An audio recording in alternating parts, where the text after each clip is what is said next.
My guest today is Dr. Richard Gold. He is an extraordinary Asian arts practitioner and also an incredible musician who works with Yuval Ron on the 40 hertz frequencies. Hi, Dr. Richard. Thank you for being here. Welcome. Thank you so much, Lorraine. It's an absolute pleasure. So, to say you got started on this has been your lifelong journey. You have been a student of the Asian healing arts for decades. And when we're talking about the six healing sounds of Qigong, how did this come into your awareness? Well, thank you. Like you said, I have been, since I was an undergraduate in college, I started to study Chinese philosophy around 1970. And it took my heart and mind and spirit in a new direction because I was actually a religion major studying Old and New Testament, and I had this elective course in literature, Chinese literature, and it just changed my life. Um, I was a pre-med student at the time, actually, chemistry major. And this was during the period of the Vietnam War, and there was so much turmoil going on in society that my life path changed dramatically. So that's sort of the prelogue of what I'm going to say.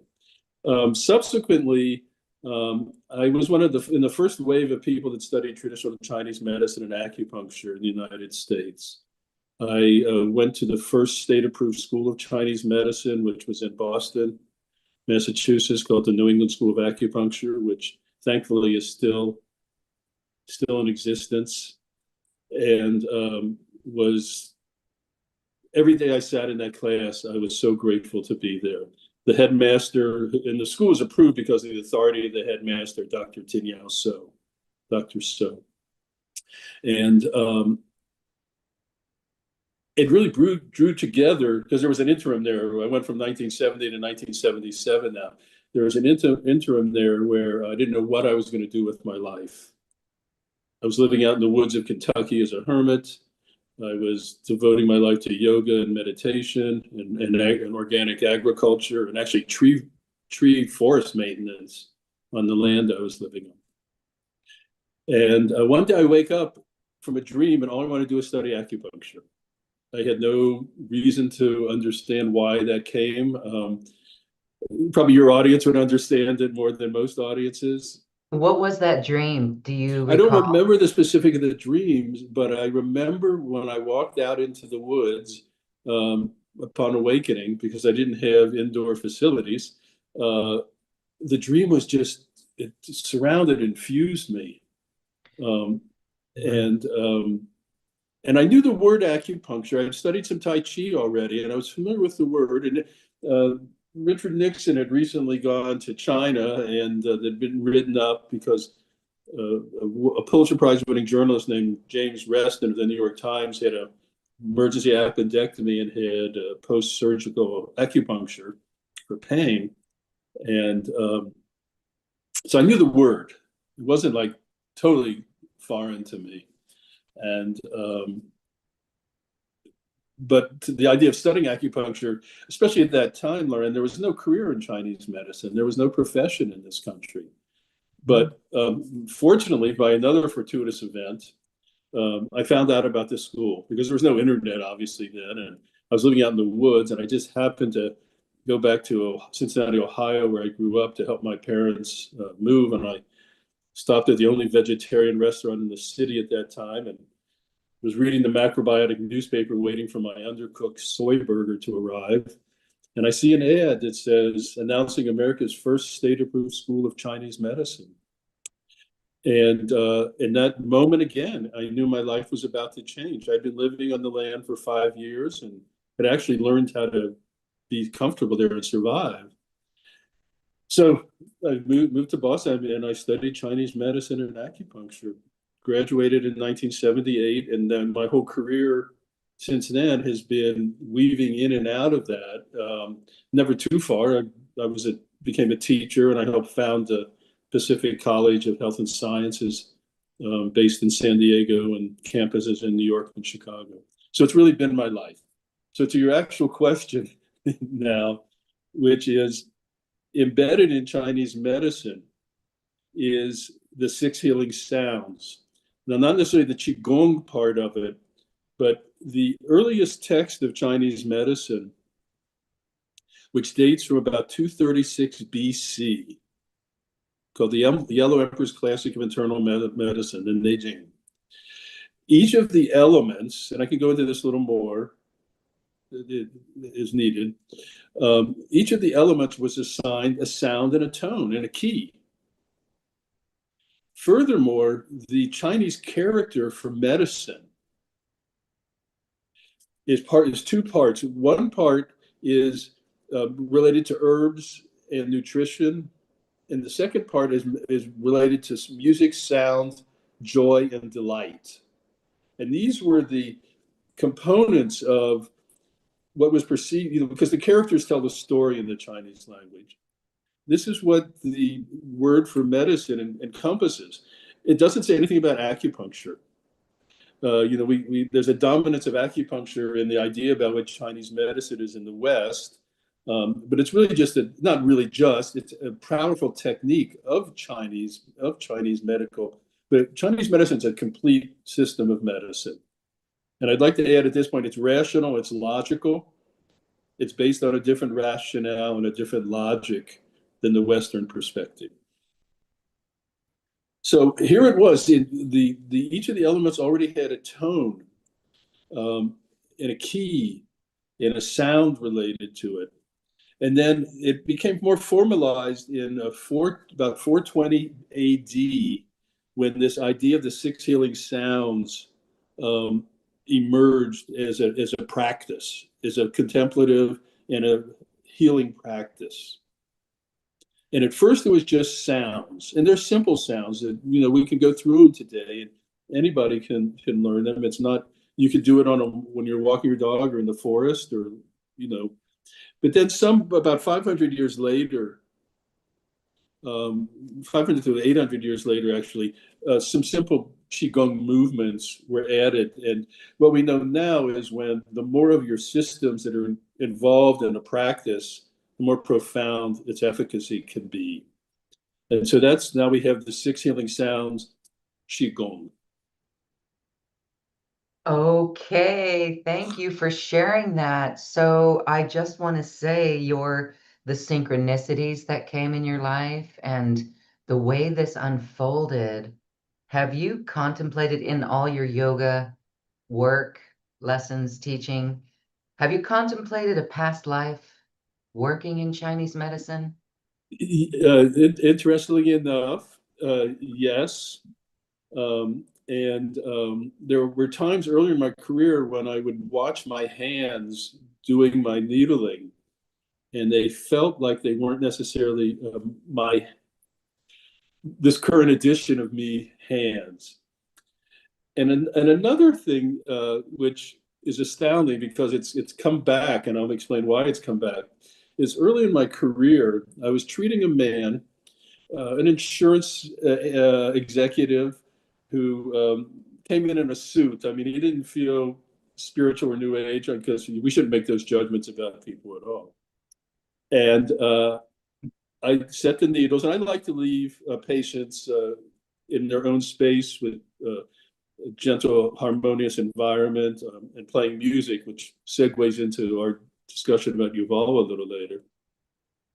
And I came back into the room, and this gentleman said to me, after you left the room, an old Chinese man with a long beard and a robe entered the room in spirit form, but he saw them, or he intuited it. He looked at your needle placements and the combination of points you did. He nodded approvingly, and then he departed. So That is so cool. But speaking of synchronicity, so now our 30-year-old daughter is now a doctor of Chinese medicine and acupuncture, and she started a practice about a year ago. And she's treating a woman who's a prominent art teacher in San Diego. And in the China, someone later gave an automatic writing session with me, and she named this spirit as Mao Shindo. And Mao Shindo is coming through this artist and talking to and sharing with my daughter. Wow. So Wow. All right, more will be revealed. More will be yeah, revealed. Oh, okay. That is maybe a guide of yours or an aspect of yourself. Okay. I'm Not open to any kind of understanding. all right. Well, that is But it amazing doesn't come how. through me directly. It may be an action, and it's so natural for me to be a. I'm not Chinese. I grew up in Cincinnati, Ohio. From a Jewish background. So, but interestingly enough, my older brother speaks fluent Mandarin, and in the late '60s started studying Chinese language. And my younger brother marries an acupuncturist. Is married to an acupuncturist. I was going to So ask you, do you speak Chinese? 你会I 说中 don't. 文? I Ah, don't speak the language. okay. My fluency got more into the medicine. Good. Um, Okay. All uh, right. but it certainly would be advantageous to speak. But I've been fortunate because when I've done study tours overseas, uh, synchronistically or blessedly, I had people local who were there to help me, including being in China in 1980, where there was an MD, a Western trained MD, who had studied before the Maoist revolution, who spoke fluent English, and he served as my guide interpreter in the hospital I was working at. Okay. Excellent. So tell us about some of the healings that you did along the way in Chinese medicine and how that got you involved in music with Yuval. Uh, well, the specifics of, I mean, I've had a very successful practice, meaning I've been able to treat a lot of people who return and refer their friends and family. I have some patients I've been treating for 30 years, and they knew me single, they knew me married, they remember when I had my children. And now that my daughter's in my group practice, they say, I knew you when you were crawling around the office when you were a baby. Um, so Mhm. uh, so I can't, there's not some, I mean, things happen, you don't know sometimes. Like, for instance, I treated a guy a number of years ago who was smoking 4 packs of cigarettes a day, and he wanted to do smoking cessation. Mhm. And I never advertised anything, especially smoking cessation or weight loss or hair growth. Um, and I gave him one treatment. I didn't do really any kind of guided meditation or and tried to plant any subliminal thoughts in his head. I just welcomed him, and I did what I was taught to do. And then I never saw him again. And I figured, well, it failed. Maybe 6 weeks later, someone comes to see me. They were referred by him because he quit smoking from that one treatment. Now, I don't know if it lasted, how long it lasted, but the fact that he maybe had a day without smoking, I thought was marvelous. In the practice of Chinese medicine in America, we often see people who the Western system has failed. Mhm.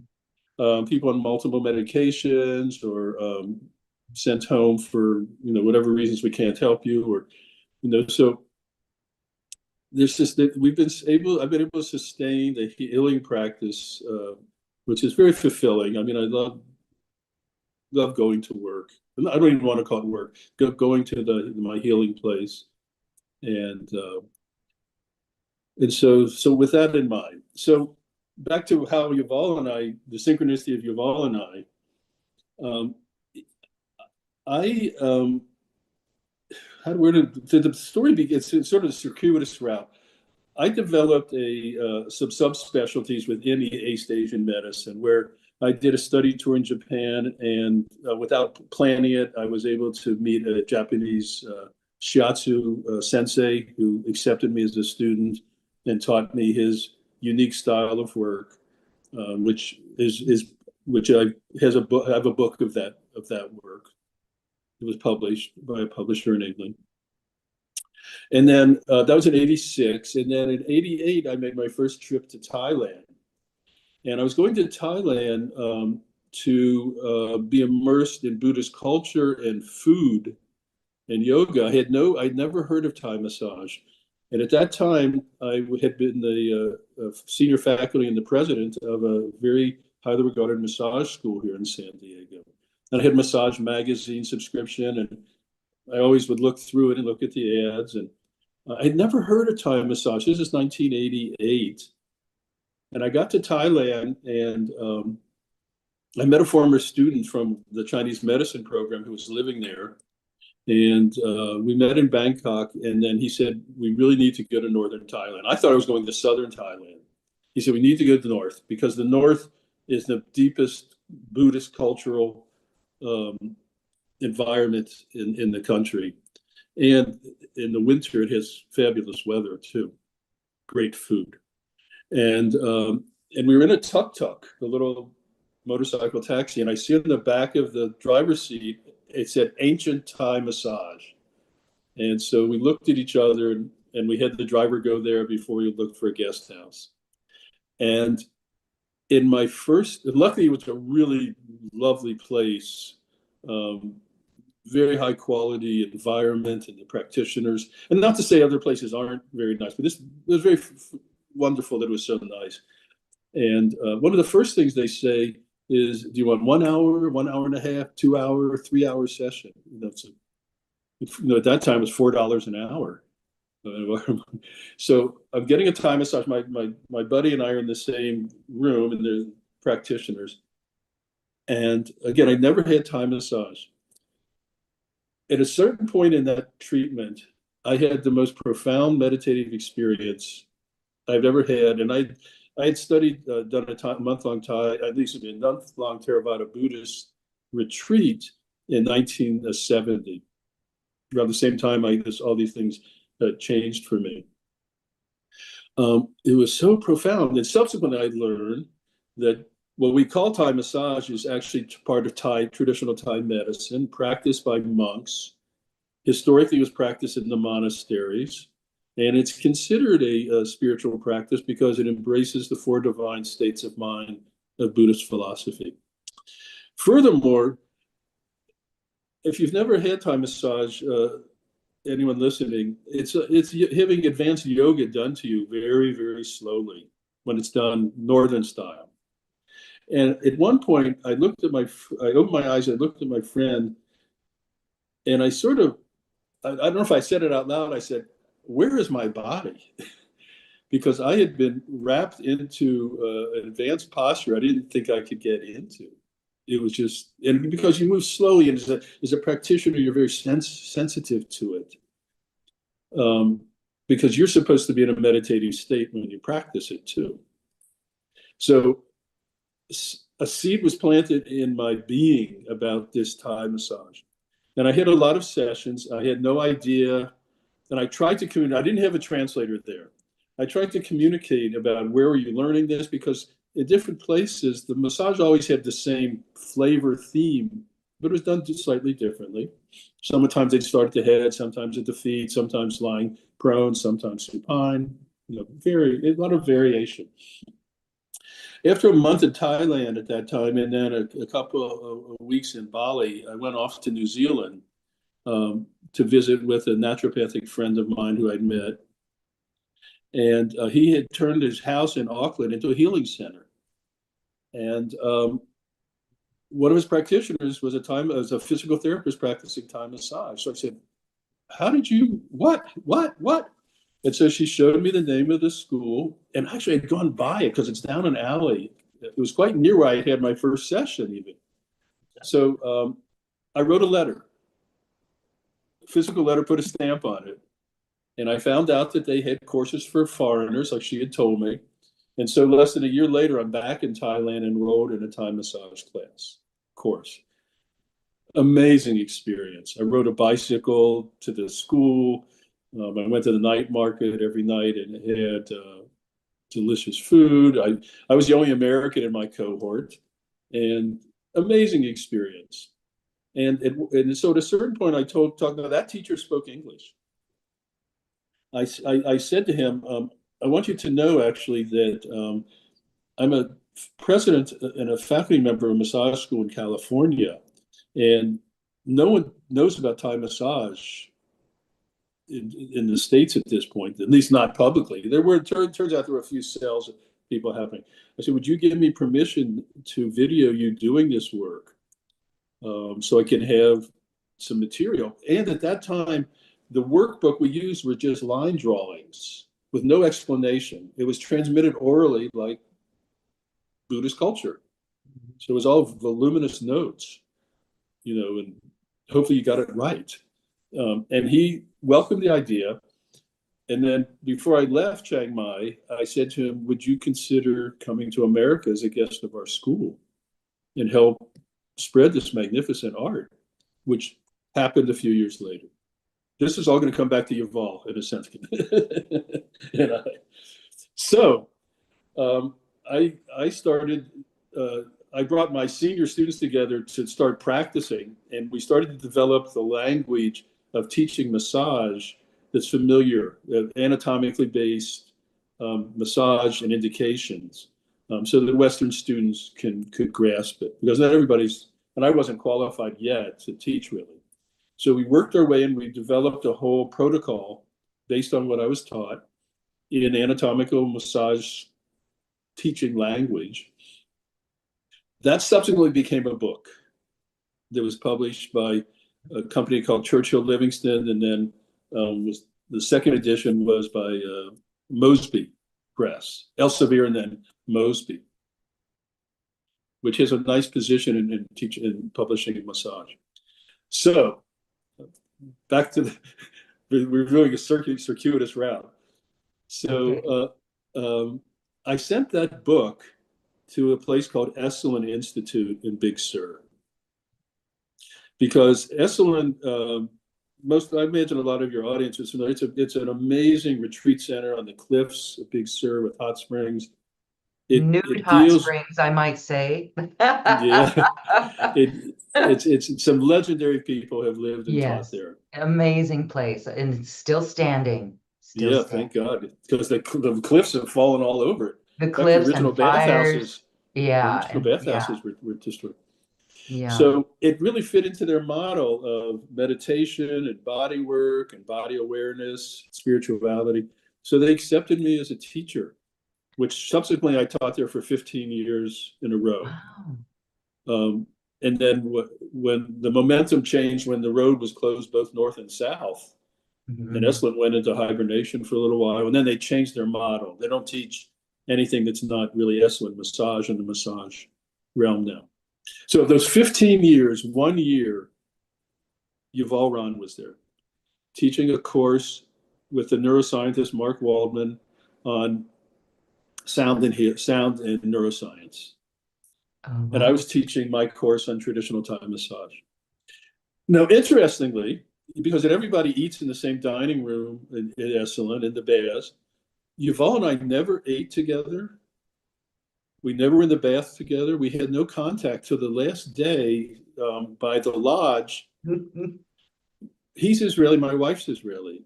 My wife heard him talk to his children in Hebrew, and she spoke to him in Hebrew, and a connection was made. And we learned about his work, and he had people were still buying CDs. He had a few CDs in the, which I still listen to a lot. I mean, it's beautiful. Those are his ensemble work. And we said goodbye, never to see each other again, but appreciating the contact. Now, of those 15 years I went to Esalen, every year after class ends on Friday at lunch, we would go north with the kids. We'd go to Big Sur State Park and the Monterey Aquarium. We didn't want to drive through LA traffic on a Friday evening. That particular year, we drove south to Morro Bay because on those drives, I'd always seen this huge, it's actually called a volcanic plug in the harbor at Morro Bay. It's about 1,000 feet high. It's circular. Geologists don't know where it came from, but they know it came from a volcano somewhere. It just seemed like like the 2001 Space Odyssey, just like a monolith that had power, and I was drawn to it. Uh-huh. So we had a hotel reservation and we had a dinner reservation. So we got there. The kids were hungry, so we went to dinner an hour early. We sit down at the table, and my daughter looks up, she said, "Daddy, you won't believe who's walking in." Yuval, his wife, and his children walked in. Let's talk about synchronicity. Yeah. So I got up and invited him to join us for dinner. And Loren, from that moment on, we've been creative brothers and more family than family. We have no karmic history in this lifetime. And so I'm going to take a little slight. So that's where I meet Yuval. We connect. Prior to that, I'd been using binaural sounds to, I'm going to use the word accelerate or deepen my meditation practice. So I'd learned about meditation in 1970. In this story now, we're in about 2000, 30 years later. And I had struggled to meditate. There's so many things in life that are easier to do than to learn to meditate or to be a real meditator. And so I learned about binaural sounds and sound healing maybe 6 or 7 years before then. I was using that every morning. But the CDs I was using, to say they were sound is correct. To say they had any musicality or pleasantness, they weren't. It was like listening to crickets. Crickets could be more like someone hitting a nail. It was more or less raw sound, and it became abrasive rather than conducive. Mm-hmm. So on the walk, I asked Yuval, because I'd learned more about his background in Hollywood and his ensemble. And it turns out he did some of the early binaural beat work with Robert Monroe, which is, talking to the guru of that. I said, is there a way to bring a higher level of composition, musicality, production to this area of sound healing and meditation music? And he really liked the idea, the possibility. And I knew about the 6 healing sounds. And so thus was born our first project. Because the word metta means loving kindness in Sanskrit and Buddhist tradition. So we named our company Metta Mindfulness Music. We had no business plan. We divided the responsibilities. And I want to make one, I'm not a musician. I'm a lover of music, but the whole creative musical composition, recording, the connection to musicians, that also Yuval signed. Yuval calls me, I think he calls me the creative director because I'm the idea guy. And he calls me his Medici. I support the enterprise. And so we did this one, and that's something we're going to make available to your followers, which is, we call it Ancient Wisdom, Modern Sounds for Health and Healing. And each of the 5 elements has its own composition, its own track. And then unique to Chinese medicine, of all traditional medicine, there's a concept called the Sanjiao, or triple warmer, which is an integrating. It's been debated for thousands of years now. What is the triple warmer? There's a lot of valid ideas around it, but I think the easiest way is it's the thing that weaves everything together. I mean, one of the big, I'd say, weaknesses of Western medicine is it's reductionist. It's everything seen in parts, and the dynamic interplay is really not taken into consideration, except for with side effects often. If you do this, you listen to these commercials on TV, you do this, you're going to get liver problems, you're going to see floaters in your eye, ringing. They see that there's ramifications, because if you target one thing, a plethora of other things are going to happen. So the triple warmer is what weaves everything together. So that's why we have 5 elements with 6 healing sounds, because triple warmer has its own sound and it has its own energy lines in the body. And another way of viewing the triple warmer, and we with the exercise, you see you embrace that, is it's upper warmer, middle warmer, and lower warmer, and the organs associated with that. So we did that production thinking it was a one-off. Again, no business plan, no budget, no. And I had zero experience in the music business, and I entered the music business when the music business was imploding because of streaming. So it's a terrible business model, really. But we were on a mission. Our mission is to use ancient wisdom traditions and modern neuroscience, combine those into beautiful sounds, beautiful music, and we wanted to engage acoustic musicians. All of our themes are played by world-renowned musicians, and so that's how we started. Subsequently, we've explored the chakras of yoga musically and with guided meditations, the doshas of Ayurvedic medicine, the mysticism of Kabbalah, the four divine states of Buddhism. And those are the main ancient ones. And then about 3 or 4 years ago, synchronistically, I'm at a lunch. I was on the board of directors for 7 years of what's now an accredited graduate school in California called the California Institute of Human Sciences. And that school's mission is the scientific verification or validation of higher spiritual states. It's the brainchild of a now deceased Japanese mystic yoga scientist named Hiroshi Motoyama. And I had met Motoyama in Japan in 1986. And so when he opened the school in San Diego, he sought me out to help teach. And then some number of years later, when they became an approved school for like 20 plus years, but they'd never gone for accreditation.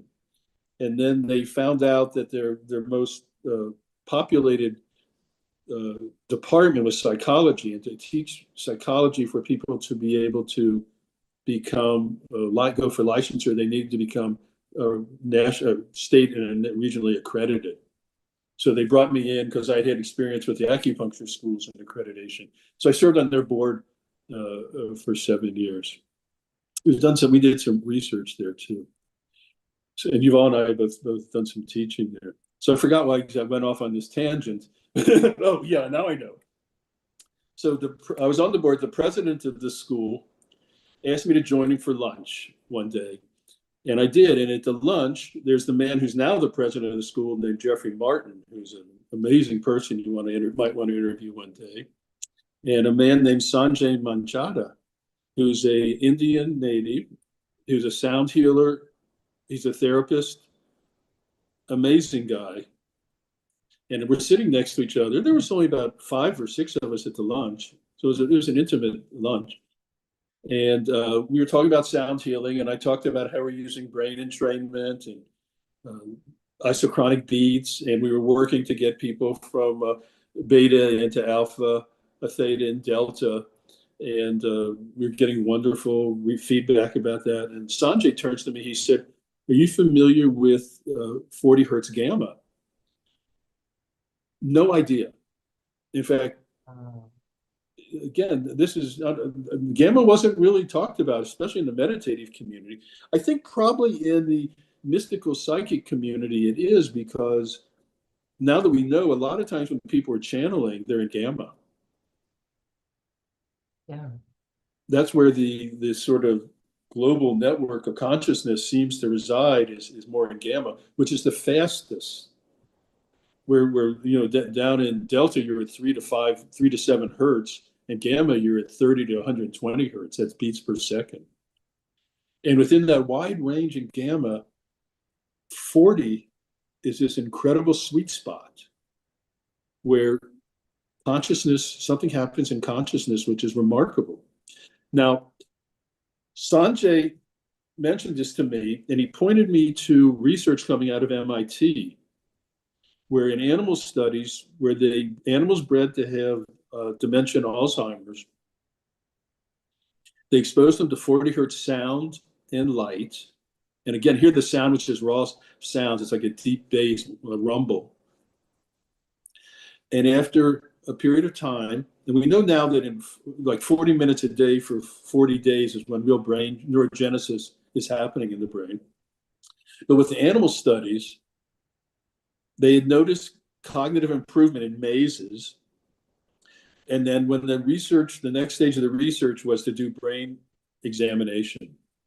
So they euthanized the animals and they examined the brains. And animals bred to have Alzheimer's, which would be amyloid protein, amyloid plaque and tau proteins, which seem to be that's the stagnation that occurs in the brain, which seems to be not necessarily the cause, but certainly a contributing factor in those diseases. That the amyloids and the taus were gone. Gone. And again, this isn't just New Age hearsay. This is, look it up. In fact, you go to our website, we have some articles cited. This is MIT and then other major schools like Johns Hopkins and University of Wisconsin. The research is emerging. Amazing. Truly amazing. Life-changing. Life-changing. So an unexpected lunch, a seed was planted, and I immediately talked to Yuval about it, and we started to do our own research. Now, there's no 40 hertz, it's like a low E on the piano. It's not even a key on the piano. You can barely hear it, right? You can barely hear it. And it's just yeah, okay. So what we then decided to do was to bring 40 hertz tuning, composition, and binaurals underneath beautiful music. Because if you're going to ask someone to spend 40 minutes a day or for even daily for years, it has to be pleasant. Why torture yourself? Why torture? So yeah. You beautified it. We beautified it. And then not only did we beautify it, we expanded our footprint, because what we realized is not everybody likes sitar, for instance, So we have solo piano. We have what we call sort of global jazz, which is we have some in acoustic guitar and some in piano. We have the world's first choral piece in 40 hertz. And I don't know if you've all told you that story about it when we were residents at BYU and worked with the BYU singers. They are magnificent. Truly divine. Divine. Now and so you're bringing it all, yeah. So we have world music, we have jazz, we have contemporary, we have a new age, and when we're finishing a very important project we've been on for a few years, we're considering a country-inspired sound with 40 hertz, because Alzheimer and dementia and cognitive difficulties it's global. It's across all types. Across all creeds and all economic levels. And I can't imagine it's going to become less because of the environmental toxins and the EMFs and all the other things that we're exposed to. I just think it's really incredible. I commend both of you for such fabulous work. Again, it's healing medicine. So you took the science and you beautified it and you made it into something that people actually like to listen to. And the benefits of that is beyond the imagination. Have there been has there been back-end studies on this? Or any client cases that you can refer to, or is that just not there yet? Well, there's a wonderful doctor at George Washington University in DC who we presented with his group, and he has anecdotal. I have approached UCSD Medical School neuroscientists there and geriatric specialists, and if I came to them, with $500,000 to do a pilot study, they would go for it. Oh, that's it. Okay. So that's that. Now there's definitely more stuff coming out of MIT, and what's really happening now is these bio exam, wearables that are people coming up with. There's a new guy with his headphones based in Boston called Neurable, which is monitoring the brain waves and then feeding into the brain's vibrations to help. It's a lot of his design is to help people that are working, like especially engineers and high tech, when their brain is starting to not function at optimal, the machine feels it, the sensors feel it, and it encourages the rest, and it definitely starts to try to counterbalance the stress of Uh, that. So do people recognize when they're out of balance? But no, so now they need a machine to tell or them. Unless they're just like, oh, maybe they would correlate the two if they said, oh yeah, you know what? I don't feel good. I do need to rest. Interesting. Go ahead. but what we tend to do is then have caffeine or sugar, Yes, that's what we do. We go for the snacks or the caffeine. I'll have which another is cup of coffee. Ah, okay. detrimental. But really a time 20, about a 23-minute nap or just a rest period is tremendously rejuvenating. It doesn't affect your night's sleep for most people, and it really gives you a recharge. So you're Wow. back to optimal. So, We do need help to understand our brain then. I mean, of oh, course, we can sit and become brain and heart coherent, but wow. What are your thoughts on that then? Coherence. yes, absolutely. That's incredible. And I think, and we've seen in sound healing that heart rate variability normalizes and heart mind connection is much better. So, Like your Thai massage. oh That yeah, brought you into heart mind coherence. That took yes, you into the quantum field. That opened up your consciousness. absolutely. And And that it music opened is up good. my sort of my enthusiasm. Not that I wasn't enthusiastic, but it created a whole new realm that led me into a path of unexpected glory, not glory, gratitude. Gratitude, and that drew you to a new future.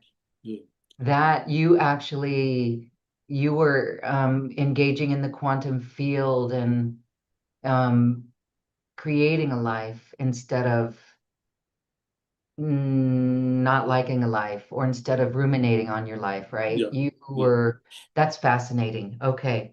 I could, All if right. we have a few more minutes, I can share another Yes, anecdote. I love your stories. Please share. Please share. Yeah. So, right around when I turned 60, I had a lot of things still going on. I was the president of an acupuncture, no, the president of a massage school. I was on the board of a Chinese medicine school.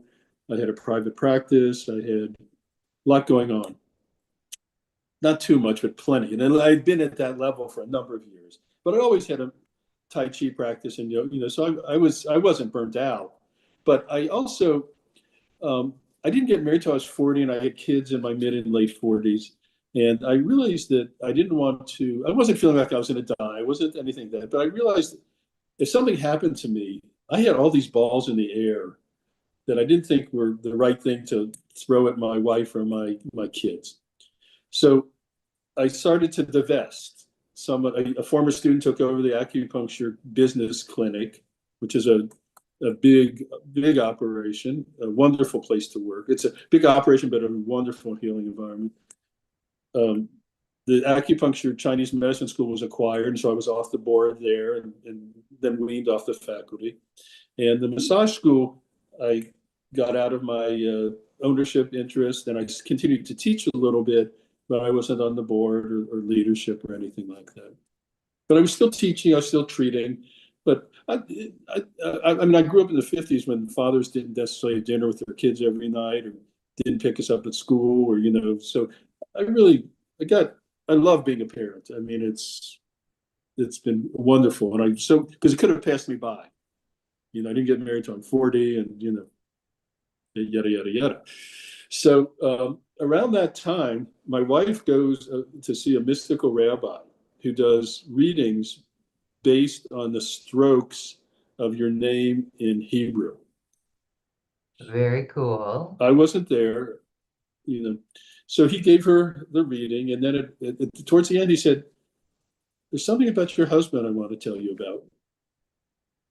And he says to her, "Your husband still has many more projects to do."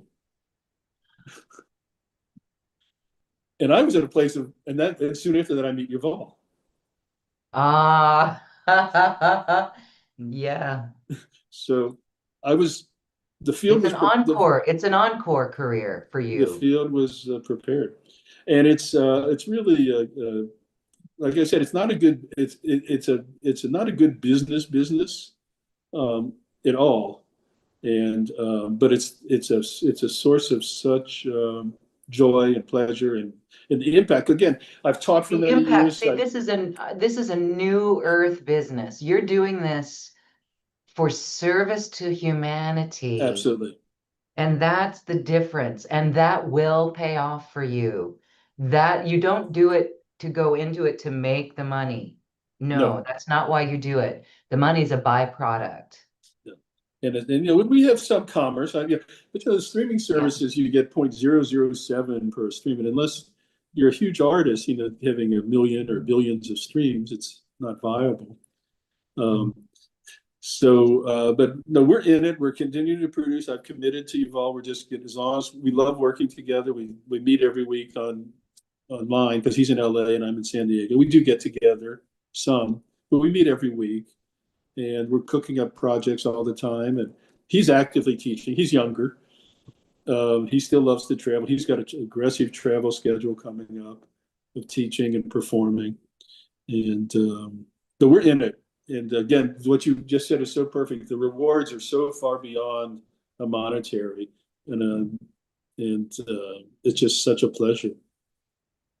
I never And that imagined I could have that kind of reach. We have, people all over the world. So one of the advantages of the streaming is people in Kazakhstan and Peru and Saudi Arabia are listening to it's our music. reaching the far-flung corners of the earth. Yeah. It's reaching the far, and it's an integrative with all of the skills of both of you. It's integrative on the ancient wisdom, the neurology, the neuroscience behind it. It's such a it's so beautiful for the planet. So let me ask you this: when Sure. you look at getting this out there, have you thought about how you get this? How do we teach all musicians this? How do we encode all music like this? Because this is getting very Pleiadian like for me, where everything is energy. And the Pleiadians understand that. And in their structures, their walls are energetic barriers of frequency to heal the human vessel or the physical vessel. So, what are your thoughts about making this more mainstream? I know you've contemplated that. Well, we actively try to spread what we're doing as much as we can through teaching and just to be. And this is an example. Just this week, we have an agreement with an app which was funded by, I think, the NIH, to help people recovering from cancer with guided acupressure treatments. Wow. And I met one of the developers at a conference and introduced them to our music. So our music is going to be embedded in this. So when they do points that are for the liver, which is wood, they're going to listen to our wood track. And if it's for the heart, they're going to listen to our fire track. And so so that's sort of a very grounded, unfortunately, it's for cancer treatment, but that's a huge population. And so that's an app that people are going to have, and it's guided. They call them rituals. They're guided rituals of self acupressure to help with the main symptoms of cancer treatment. You're often sleep and nausea, stress, and issues like that. So I don't really have a plan per se, like what you're saying. We're doing Get out there, keep doing what you're doing I'm going to because talk to you. I'm going to talk to you and your wonderful community. it's And it's gonna get out there. All the sound healers out there, the more, there's more and more people getting into sound healing. People are learning, taking courses on it. You guys are teaching on it. Yuval is teaching on it. It's just a matter of time. And soon, I mean, and people can't really feel it, but they know what makes them feel good. Yeah, And they may not know the energetics behind it, but then that's a real physical, tangible result. It's so amazing. yeah. I mean, for Absolutely. instance, I mean, we've approached a few, like the Farber Hospital at Harvard, which is a cancer hospital. They have an acupuncture program there. The head of that program, the Chinese medicine, we made a playlist for him to play in the waiting room there, or in the infusion rooms. I mean, it's when you sit in a doctor's office, especially if, let's say, for cancer treatment, and CNN or Fox are on the in the waiting room, That's it's like toxic. it's That's toxic. it's counterintuitive, isn't it? Yeah. So they're wow, have you thought of promoting those CD, well, not only promoting, but offering them for sale in those chiropractor or those medicine offices, those doctor Well, offices we do have CDs still, but what still? some, but some of our more recent productions we haven't because there's I have a garage full of CDs that we printed. Um,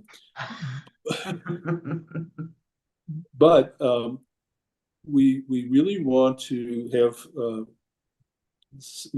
healing sounds in as many environments as possible. I'm at a place now that a Grocery lot of stores, elevators, Target stores. Target stores, Yeah. Now, a thing to keep in City mind, and Hall. this is Go ahead. important, and it's not well known, or I think it's certainly not a popular position, which is the music we're streaming.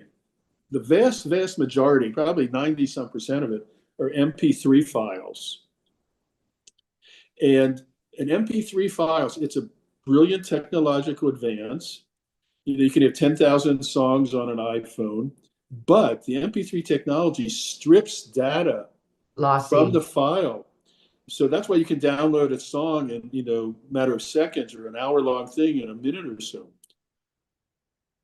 And There's something what does called that do? wave files, which is what you could get from our download from our website. Ah, so your website sells the Wave, which are larger, take Much larger files. a little bit longer, but they contain the energy. They contain everything. Absolutely, because our Uh-huh. music's layered. What you're hearing is beautiful, and the medicine's underneath it.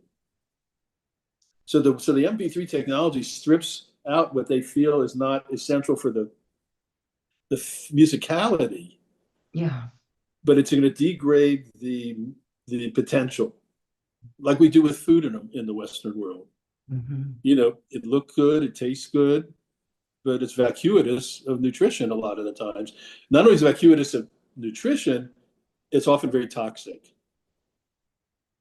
So So that's this is true in why, sound. So this is subtle energy. And so if you're stripping the healing part of the subtle energy, you're really downgrading. Now again, our music's beautiful to listen to on Spotify and Apple Music, but if we're going to do any research, and I'm in talks with a few people still that show interest, we insist that it has to be the wave quality file. Otherwise, it's not. I don't think it's valid. even though the human ear, most of us, cannot detect a wave file from an MP3, it's still a lossy format. And if you're going to be scientifically measuring things, Yes. you're going to want that wave because, yeah, all right, the MP3 is a lossy format. That's very interesting. Thank you for your input on that. And that's why you're offering CDs, physical CDs, and Or CD quality, which is what a or wave file CD is. quality, otherwise known as a wave, and it's digital, but it's going to be a little bit larger of a file, Moment much larger. much larger, probably 5 times And that's larger. why, I imagine that some people in the big servers wouldn't mind doing it, but all of a sudden your farms that are holding all your data have to become exponentially bigger because it's so much more data. Really, it's really remarkable. I mean, it's like this to this, let's say. Yes, it is. And so someday, do you think that the technology will be able to compress the wave file while saving the format? I hope Wow. so. The integrity, preserving the Yeah. integrity, You know, it's maybe. a, it's, I hope so. It's sort of a funny anecdote, not funny, haha.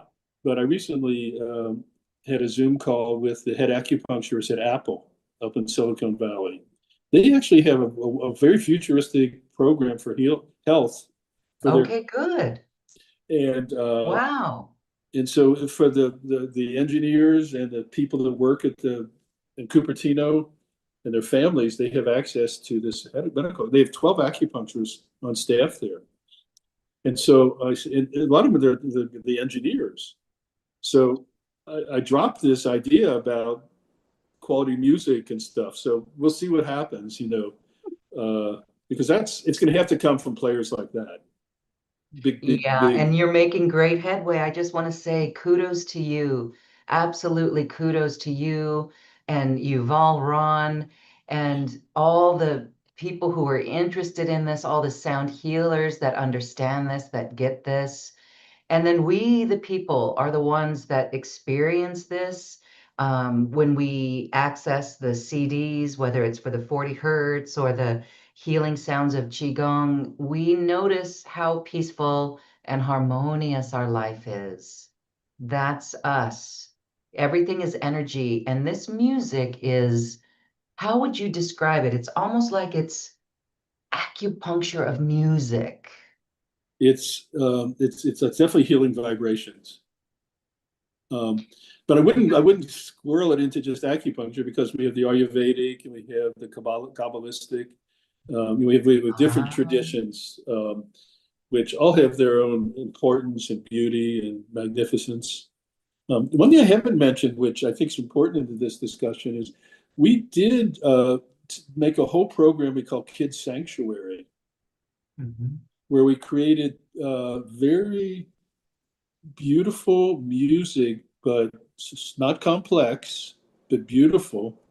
And we also have guided meditations. You can have it with just the music or guided meditation with the music. And it's geared to children like about from 4 to 11. Oftentimes we're asking a parent or a caregiver to be there to help with some of the processes. And we thought it was important enough that we did with the guided meditations in Mandarin Chinese, French, Spanish, Hebrew, and English. And they're all separate versions called Kids Sanctuary. And it's a lovely program because really, like the Dalai Lama, he's if we all learned to meditate, the world would be a very different place. And the children absolutely are the future with that. If we can teach them to Wow, that's let's take wonderful. meditation out of not because I don't want it in the spiritual realm, but just put it in the psycho-emotional realm. The Is nervous it, system regulation realm. yeah, it takes people out of stimulus response because Right. between stimulus and response, that whether it's a millisecond or a second or a few seconds, that's where our freedom lies because we're just not lizards reacting to stimuli. And Mm. so, whatever we can help everybody or anybody find that place where they can take in information and then respond. Yes, and you're just doing incredible work. Yeah, all ages, all races, all marketplaces. It's really beautiful. Thank you for the dedication and your commitment to this. And we're going to see more good stuff come from this. I know it, and that's really remarkable. Schools getting this getting out there. Children, the next generation, they get this. They understand that. These are just valuable tools. Wonderful. Absolutely. Okay. This has been a great conversation. I'm so happy to talk with you and to share your teachings. I want to get a moment in where we can talk about the 7 CD set, Ancient Wisdom and Modern Sounds for Health and Healing album by you and Yuval. This is an opportunity for people to work with those Qigong sounds. Tell us about what this is and how we can really use it. How do we use it? Well, again, it's a 7 CD set. So each of the six healing sounds has a 45-minute track. I'm going to say disc because we actually did. This is our first thing, so we did print these in CDs. But we're going to do we're going to do wave files for you and your community. And a QR code. It's really slick. It's really slick to move. And then the seventh album of there is 10 minutes of each. So you could just run through the six healing sounds in 10 minutes. Each of those tracks for each element, you've all composed based on the indication from the traditional medicine of China. Again, the keys were described over 2,000 years ago. And then there's different instruments for each one that we felt was appropriate to the element. Embedded in it is, sometimes you hear it, sometimes you don't, is me doing the healing sounds. So your brain is getting that, and you're invited to participate for sure. And then there's a layer of affirmations in there that's subliminal. That really relate to the Chinese medical model, what each of the each of the energy orbs is about. So, like with the kidneys, it's about courage and fortitude, and about heart, it's about being a loving heart. Just a few things. But all the while, you're listening to beautiful music performed by experts. Now, if people are the exercises are very, very simple, and in our liner notes on our website, I'm pretty sure that the exercises are described, but there are YouTube videos by other teachers that go through the simple exercises. And I mean, the exercise can be done in a chair. When we first put this out, I was going around to senior citizen homes and teaching these exercises. And then even worked with a guy who ran a private hospice for caregivers and family members to bring, because if in 10 minutes you can bring a moment of sanctity, love and harmony, it's absolutely invaluable. So, and I'm happy to ever help with this, in a way. I'm there to promote it. But again, the exercises enhance it, but they're not required. And oftentimes on my morning walks, I run through the sounds. And a part of it, and I would recommend this, is I can just easily demonstrate, is like if you put your hands over your lungs and do and imagine and send love to your lungs and gratitude to your lungs for all they do. And likewise for the heart or for the liver. We just put our hands over where the physical organs are, and the kidneys on the back. And to do the triple warmer, we have one hand on the chest and one hand below the navel, which brings into play all of the organs, the major organs of the body. So I love the six healing sounds in the Qigong for the simplicity of it. You don't need any accoutrements. You don't need any devices. It's just, you could be, channeling your ancient Chinese self on a mountain in Western China, without any electricity and any of the craziness we're dealing with and the opportunities we're dealing with. I love it. And so it's, you get your 7, there's the 6 healing sounds, and the 7th CD is all of them. The compilation. And it's 10 minutes. I mean, it's just so beautiful. All right. And so this is like a medicine toolkit of music for us to use every day. Yep. I do have to say thank you so much for the incredible offering. This is it's almost $80 out in the regular marketplace. You're offering it to this community at a discounted price, and we're so grateful for that. We really appreciate it. So we encourage everyone to check it out. Very cool.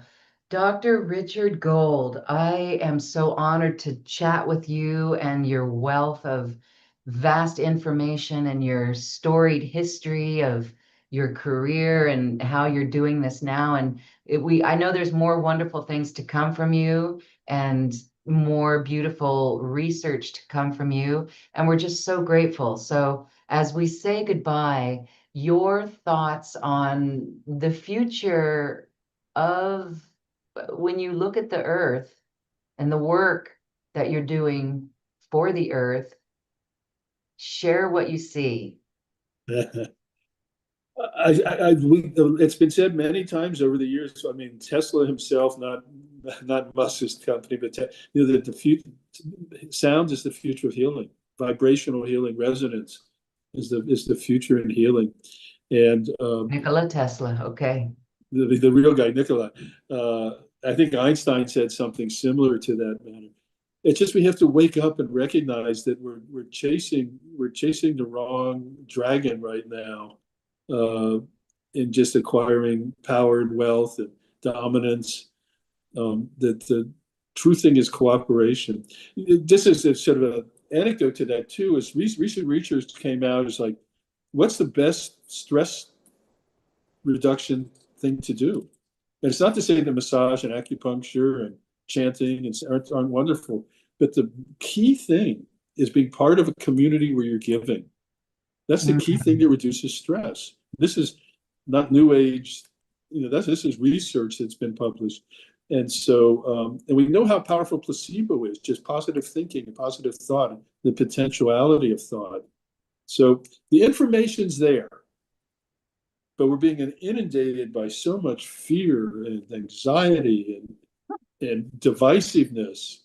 We have, the more we're awake and we can distinguish and differentiate what's really important and true for ourselves, we have the potential. We're filled with potential, and we need to just. And the part of that too is we're still evolving as a species. We're definitely the crown of evolution thus far, but we're not the future yet. We need to evolve. We need to. But we said we need to jump. We need a quantum jump. Yeah. And we're so close to that with the new kids being born and the way that the world is positioning to set them up for success. We are so close, and you're doing a remarkable job. So kudos to you. Check out this beautiful offering for music and take this healing music as medicine into your life. Thank you, Dr. Richard, and thank you everyone for joining us. Thank you so very much. Namaste. This has been a presentation of New Earth One Network, your home for New Earth living. Access information, education, and videos on living from the heart in unity consciousness. Visit newearth1.com.